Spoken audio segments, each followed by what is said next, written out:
Menikah beda agama. Wah, ini pertanyaan berat nih. Oke, sebelumnya Assalamualaikum warahmatullahi wabarakatuh. Salam keluarga Bhinneka. Perkenalkan, kami adalah pasangan beda agama dari Malang. Saya sendiri adalah seorang Jawa Muslim dan suami saya adalah Bali Hindu.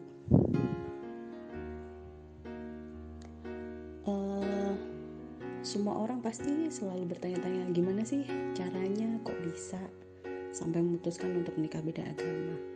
Ya kalau boleh tahu ya, kalau boleh cerita, dulu itu saya termasuk adalah orang yang paling menentang pacaran beda agama, masih pacaran loh ya ini. Jadi menurut saya dulu tuh itu sesuatu yang nggak mungkin seperti itu. Tapi kan ketika orang komentar itu gampang banget ya. Tapi ketika kita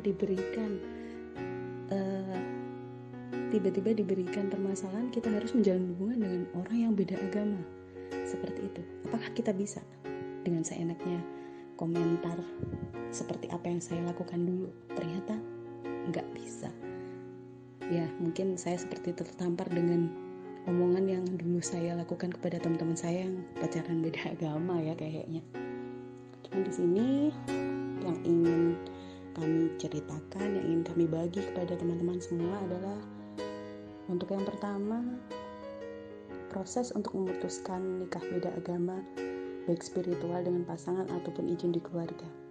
Ini adalah proses yang sangat panjang untuk kehidupan kami. Jadi sebelumnya kami tuh sudah berteman lama ya. Dan ya mungkin ada rasa-rasa, mulai ada rasa itu kita masih saling membohongi diri sendiri. Karena waktu itu memang dia masih punya pacar, saya masih punya pacar, seperti itu. Tapi entah kenapa ujung-ujungnya kita selalu bareng kayak gitu. Karena memang ya temen sih ya.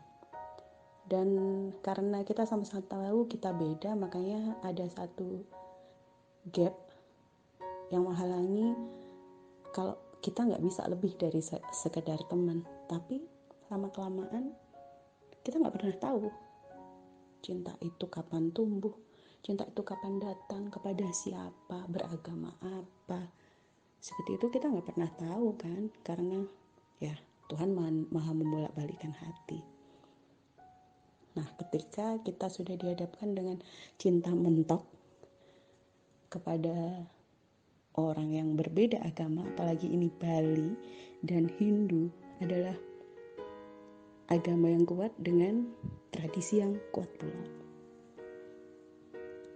Jadi mulai dari awal kan saya diperkenalkan ke keluarga besarnya adalah dengan atribut saya sebagai seorang muslimah yang berhijab.